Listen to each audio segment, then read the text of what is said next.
మన రాష్ట్రంలో మేమంతా మహిళలం కాదు, కేవలం భారతి గారు ఒక్కటే మహిళ అని అనుకుంటున్నారేమో. ఒకడేమో సజ్జల రామకృష్ణారెడ్డి అని ఉన్నారు, ఈ స్టూడెంటే, ఈ స్కూల్ సీనియర్ మోస్ట్ స్టూడెంటే. ఆయన అంటారు, మహిళలం అందరూ మేమంతా పిశాచులమంట, శంకర జాతికి చెందిన వాళ్ళు అని అంటారు. అంటే మేము పిశాచులు అయితే మీ ఇంట్లో మహిళలు మరి ఏంటి? మా జాతి శంకర జాతి అయితే మరి మీ మహిళలు ఏ జాతికి చెందిన వాళ్ళు అని నేను ఈరోజు ప్రశ్నిస్తున్నాను. ఇంకొకడు అంటాడు, అమరావతిలో ఉన్న మహిళలు అందరూ వేశ్యలు అని అంటారు. ఇదే మాట ఎవరైనా మీ తల్లిని కానీ చెల్లిని కానీ కూతుర్ని కానీ అంటే ఊరుకుంటారా? ఇంకొకడు అంటాడు, పిహెచ్డీలు చేశాము అని, ఎక్కడెక్కడో తిరుపతి కడప అని చెప్పి పిహెచ్డీలు చేశావు అని మాట్లాడతారు. మొన్న నిరసన, శాంతియుతంగా నిరసన తెలియజేస్తుంటే మహిళల పైన బీర్ బాటిళ్ళు వేస్తారు. ఇదా రాజకీయం అంటే? మీరు మహిళల్ని కించపరిచే విధంగా రాజకీయం చెయ్యాలి అనుకుంటే అది మీకు ది డెడ్ ఎండ్ అని నేను చెప్పగలుగుతాను. అంతేలేండి, చెల్లికి తల్లికి గౌరవం ఇవ్వని ఆనాటి ముఖ్యమంత్రి మరి ఇప్పుడు మహిళల్ని మరి ఏమాత్రం గౌరవిస్తారు మరి నాకైతే తెలియదు. ఇక్కడ మన రాష్ట్రంలో మేమంతా మహిళలం కాదు, కేవలం భారతి గారు ఒక్కటే మహిళ అని అనుకుంటున్నారేమో.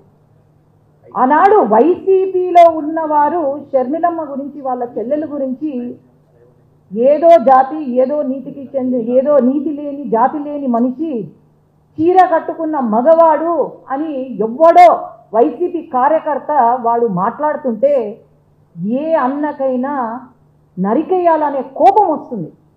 అని అసలు ఏమీ మాట్లాడలేదు అన్నాడు.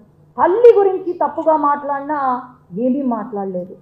మరి ఇన్ని జరుగుతున్నా కూడా, మహిళల పైన ఇన్ని మాట్లాడుతున్నా కూడా, మరి ఆ స్కూల్ ప్రిన్సిపాల్ ఎవరైతే ఉన్నారో ఆ గురువు గారు మరి ఎందుకు ఏమీ మాట్లాడడం లేదు? ఈనాడు గమనిస్తే తెలుగుదేశం పార్టీ ఎవరైనా సోషల్ మీడియాలో పక్కన వాళ్ళ పార్టీ వ్యక్తుల పైన చిన్న పోస్ట్ చేసినా సరే యాక్షన్ తీసుకుంటున్నారు తెలుగుదేశం పార్టీ. అది తెలుగుదేశం పార్టీ యొక్క గొప్పతనం. ఈనాడు మహిళలకు పెద్దపీట వేసి, ఆనాడే ఎన్టీ రామారావు గారి నుండి ఈనాడు చంద్రబాబు నాయుడు గారి వరకు మహిళలకు పెద్దపీట వేస్తున్నారు. ప్రతి లోకల్ బాడీ ఎలక్షన్స్ అయితేనేమి, లేకపోతే ఎక్కడ ఎలక్షన్ జరిగిన మహిళలకు ఒక రిజర్వేషన్ కల్పించింది తెలుగుదేశం పార్టీ. మహిళలకు సమాన హక్కుని కల్పించింది తెలుగుదేశం పార్టీ. అట్లాగే మహిళల పైన ఏదైనా అఘాయిత్యం జరిగినా సరే ముందు ఉండి కాపాడేది, వాళ్ళకు సెక్యూరిటీ ఇచ్చేది తెలుగుదేశం పార్టీ. అవన్నీ మర్చిపోయి వీళ్ళు ఇష్టానుసారంగా మహిళల పైన మాట్లాడితే మాత్రము మేము ఎవ్వరము ఊరుకోము.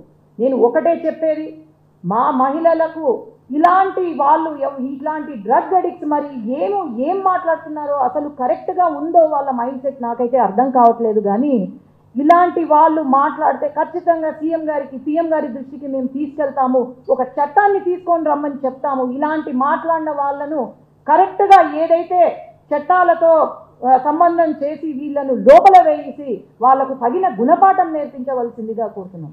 లాస్ట్కి నేను ఒకటే మీకు చెప్పేది, మహిళలకు ఎన్ని కష్టాలైనా ఓర్చుకుంటాం, ఎన్ని అవమానాలైనా తట్టుకుంటాం, ఎన్ని బాధలైనా భరిస్తాం. కానీ క్యారెక్టర్ గురించి మాట్లాడితే మాత్రం అది పరాశక్తిగా మారుతుంది అని మీ అందరికీ తెలియజేసుకుంటూ, ఇంకొకసారి మహిళల గురించి మాట్లాడితే మాత్రం ఊరుకోము అని నేను తెలియజేస్తున్నాను. విమర్శలు అంటే మామూలుగా అయితే వాళ్ళు పాలకపక్షంలో ఉండారు, వాళ్ళు వాళ్ళ పనులు చెప్పుకోవాలి, అంతేగాని పక్కన ప్రతిపక్షాన్ని వాళ్ళు మళ్ళా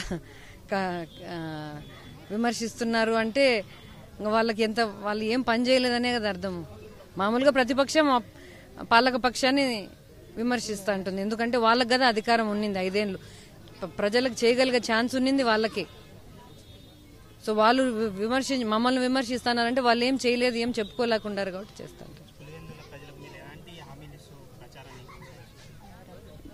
జగనన్న వస్తే నవరత్నాలు ప్రతి ఇంటికి చేరుతాయని ఇస్తున్నాము.